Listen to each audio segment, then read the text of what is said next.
Hello my dear student, कैसे हैं आप सभी लोग। आप सभी का स्वागत करती हूँ आपके अपने यूट्यूब चैनल सितंबर सिल्वर क्लासेस में। एक क्वेश्चन मेरे पास बहुत आ रहा है कि मैम DSSB डोमेस्टिक साइंस का सिलेबस क्या है। तो स्टूडेंट ये मैं बता दूँ कि आप वेबसाइट चाहे जितनी भी चेक कर लो DSSB की, पर आपको पर्टिकुलर DSSB में होम साइंस का डोमेस्टिक साइंस का मतलब सिलेबस देखने को नहीं मिलेगा। कोई पर्टिकुलर सिलेबस जारी नहीं किया गया है DSSB ने डोमेस्टिक साइंस में। उन्होंने कह दिया डोमेस्टिक साइंस यानी होम साइंस से आपसे क्वेश्चन पूछे जाएंगे। ये डोमेस्टिक साइंस में आपका सब्जेक्ट है और डोमेस्टिक साइंस को ये होम साइंस भी कहते हैं। तो इसी से आपके क्वेश्चन आएंगे पेपर में, बस इन्होंने इतना बताया है। पर आपका जो फर्स्ट पेपर है, 2 पेपर होंगे ना, एक आपका फर्स्ट पेपर होगा जिसमें रीजनिंग, मैथ, GS वगैरह सब पूछी जाएगी, और सेकंड पेपर होगा आपका डोमेस्टिक साइंस का।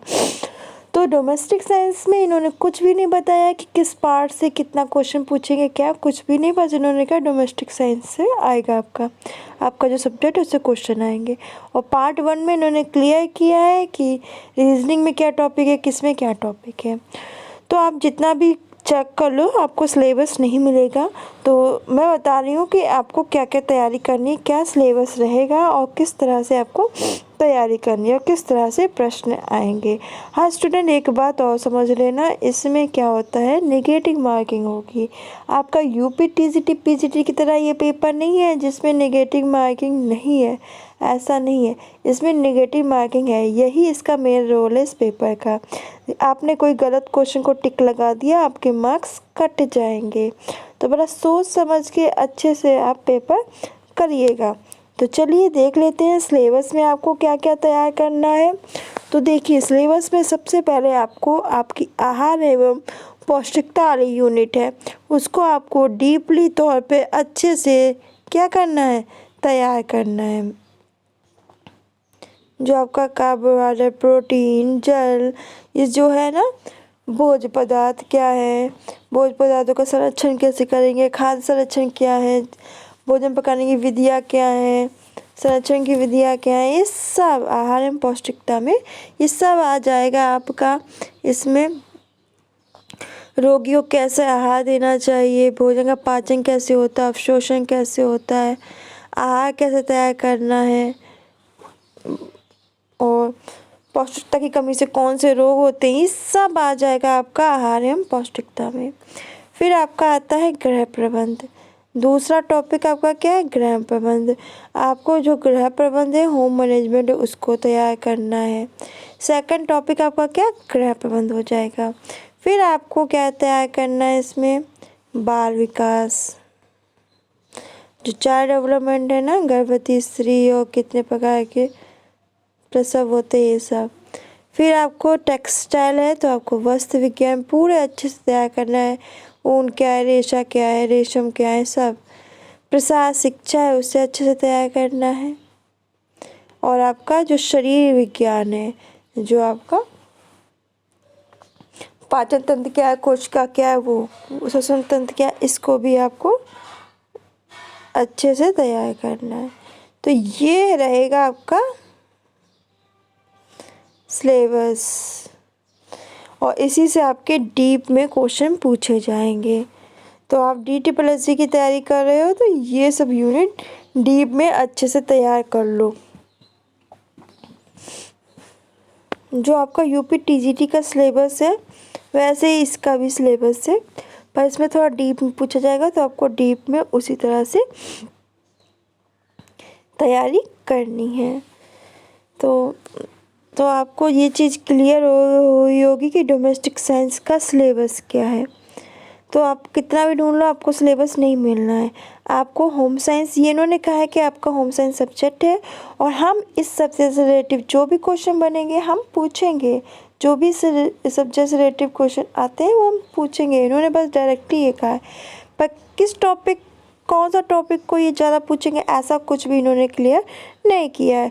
तो यानी आपको पूरा होम साइंस सब्जेक्ट अच्छे से क्लियर तौर पे पढ़ना पड़ेगा कि एग्ज़ाम में कहाँ से कौन सा क्वेश्चन दे दे, वो क्लियर नहीं है। आप एक काम कर सकते हो, एक हेल्प मैं कर सकती हूँ आपकी।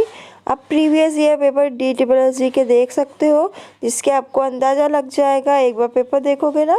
और मैं यहाँ अपने चैनल पे भी डोमेस्टिक साइंस का पेपर एक दिखा दूँगी मॉडल पेपर के रूप में कि किस तरह से वो लोग क्वेश्चन बना के पूछते हैं। तो आप लोग अंदाज़ा लगा लोगे कि हाँ इस टाइप के क्वेश्चन आते हैं। तो क्वेश्चन प्रश्न पत्र मैं दिखा दूंगी कि डोमेस्टिक साइंस का इस तरह से आता है। और एक और बच्चे बात पूछे थे, मैम हिंदी इंग्लिश दोनों? हाँ, हिंदी इंग्लिश दोनों में क्वेश्चन होते हैं। आपको जिस भाषा में, जिस लैंग्वेज में आपको अच्छा लग रहा है, जिस भाषा में आपको समझ में आ रहा है, उस भाषा को आप चुन के आंसर कर सकते हो। तो इस प्रॉब्लम में ना रहो कि सब इंग्लिश में होता है, तो ये नहीं है। हिंदी इंग्लिश दोनों का ऑप्शन होता है। जिस ऑप्शन में आप सुटेबल फील कर रहे हो उसमें आप काम कर सकते हो। तो ये था आपका DSSB डोमेस्टिक साइंस का सिलेबस। जो बच्चे तैयारी कर रहे हैं वो इस अकॉर्डिंग करें। पेपर होने में भी टाइम है, नेक्स्ट ईयर ही इसका भी पेपर होगा, तो अच्छे से पढ़िएगा तो सिलेक्शन होने के आसान हैं आपके। प्लस सिर्फ सब्जेक्ट पे फोकस करके मत बैठ जाइएगा कि सिर्फ सब्जेक्ट, इसमें आपको फर्स्ट पेपर भी हो, सेकंड पेपर भी है, यानी आपका रीजनिंग मैथ वगैरह है उस पर भी ध्यान दीजिएगा। और सेकंड पेपर है वो आपका सब्जेक्टिव है, उसमें आपका सब्जेक्ट होगा। प्लस आपकी नेगेटिव मार्किंग है, ये भी मैंने बताया है। पेपर हिंदी इंग्लिश लैंग्वेज दोनों में होगा, हिंदी इंग्लिश लैंग्वेज दोनों में होगा। जो आपको लैंग्वेज सुटेबल लगे, अच्छी लगे, उसमें आप पेपर दे देना।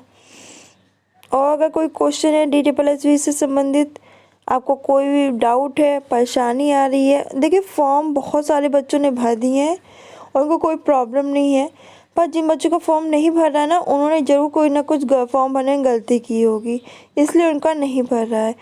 क्योंकि मेरे पास बहुत सारे बच्चों के मैसेज आए हैं कि मैम मुझे कोई प्रॉब्लम नहीं है फॉर्म भरने में, आराम से भर गया है। और जो बच्चे नहीं भर पा रहे उनको हो सकता है कि उन्होंने कोई चीज़ सही से ना भरी हो। एक बात याद रखना, सबसे पहले तो 30 साल उम्र हो, 30 साल के हो गए तभी वो फॉर्म एक्सेप्ट करेगा। और कैटेगरी को जो रिविजेशन मिला है उसके अकॉर्डिंग वो अपनी एज देख सकते हैं। दूसरा, इन्होंने कहा है कि आपके पास ग्रेजुएशन में होम साइंस या डोमेस्टिक साइंस हो, तो इस बात को भी ध्यान रखिएगा। प्लस आपके पास बीएड हो, प्लस बीएड में टीचिंग सब्जेक्ट आपके पास, जो बीएड में आप टीचिंग करते हो ना, बच्चों को पढ़ाते हो, 2 सब्जेक्ट लेने होते हैं, उसमें ये कह रहे हैं कि आपके पास होम साइंस हो। तो इस बातों को ध्यान से रखिएगा और इस चीज़ को अच्छे समझिएगा। और यही लोग फॉर्म भर सकते हैं, 30 साल एज हो, टीचिंग में आपके पास होम साइंस हो, टीचिंग जो आपने सब्जेक्ट लिया उसमें आपका होम साइंस होना कंपलसरी है, तभी आप फॉर्म फिल कर सकते हो। तो और बच्चों को कोई फॉर्म भरने में प्रॉब्लम नहीं आ रही है, ना कोई इतना साइड में कोई प्रॉब्लम आ रही है, तो आप फॉर्म आराम से भरो। और जिनको प्रॉब्लम आ रही है वो ज़रूर कुछ ना कुछ गलत भर रहे हैं, कुछ ना कुछ मिस्टेक कर रहे हैं, तो अपनी चीज़ों को ढंग से एक बार देखिए और फिर से कोशिश करें, फॉर्म भर जाएगा, कोई इशू नहीं है। सबसे पहले फॉर्म भरें वो रजिस्ट्रेशन कराएंगे, फिर फॉर्म भरेंगे। और जो सेकंड टाइम भरें उनका रजिस्ट्रेशन हो ही चुका होगा, उन्हें फॉर्म ही फिल करना होगा। तो ये इन्फॉर्मेशन थी आज की DSSB से संबंधित। अगर आपको DSSB से संबंधित कोई भी क्वेश्चन हो, डोमेस्टिक साइंस से संबंधित कोई भी प्रॉब्लम हो, तो आप नीचे कमेंट बॉक्स में बता सकते हो। मैं आपका कमेंट लेकर सब कुछ क्लियर कर दूंगी, तो प्रॉब्लम आपको नहीं होगी। तो स्टूडेंट, आज के लिए बस इतना ही।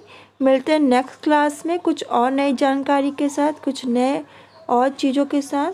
जल्दी आपकी DSSB की क्लास भी जारी हो जाएगी और आप अच्छे से तैयारी करना और सिलेक्शन लो। बहुत अच्छी भर्ती है, अच्छे शहर में है और बहुत बढ़िया भर्ती।